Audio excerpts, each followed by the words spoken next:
capacity of the father to fulfil the maternal role. Archibald Floyd is in some ways too indulgent and in other ways too remote and too distant in his daughter's education, and he does not achieve the delicate balance that was required in the upbringing of a girl child at this period to result in the type of young lady who was socially acceptable at the period in his social group.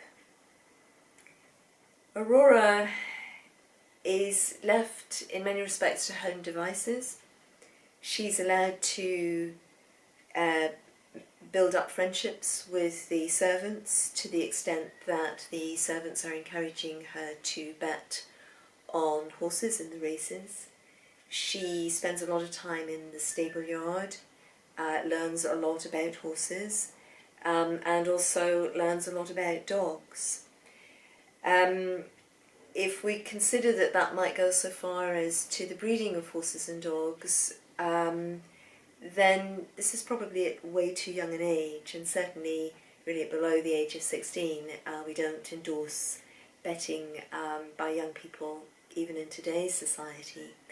It was quite a negligent position for a parent to have taken up towards a child really of any social group, but if Archibald Floyd was hoping to produce a socially acceptable young woman from out of the education he was giving to his daughter, he definitely was on the wrong track. Aurora is described as fast by the ages of 6 and 10. And fast here doesn't quite have the meaning of sort of moral looseness that it does in today's world, but it nonetheless represents a level of uncouthness, a level of unrefined interest and activity, just simply not thoughtful enough, not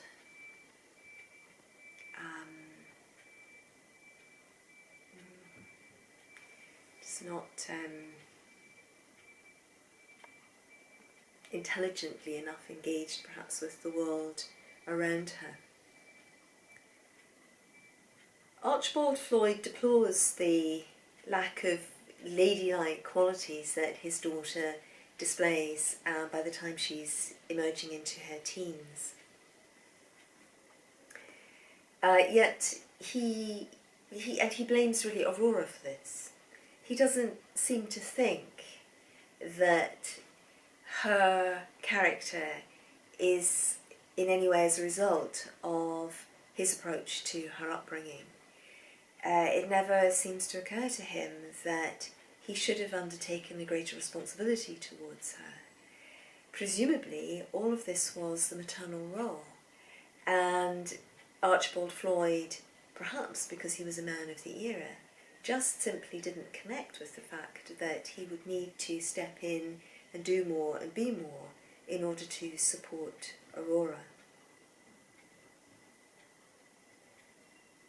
We can think about, as well in the previous generation or two of novels, Jane Austen's Emma, and again Mr. Woodhouse's lack of emotional support towards his daughter, lack of realistic emotional support for a young woman.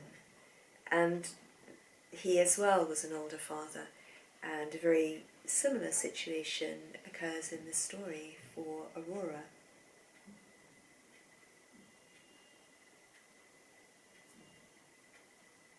Yeah, Aurora has become a tomboy. I think the fast equates with being a tomboy, which is fine, and up to a certain point for girls of that period, but beyond a certain point it just really wasn't acceptable.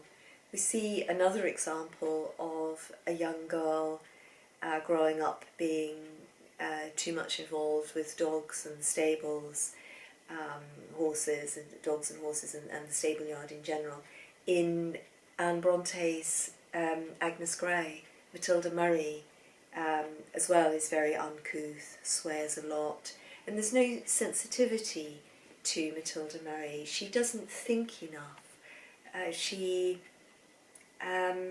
doesn't seem to have a connection with the higher things in life at all, and I think that's probably the problem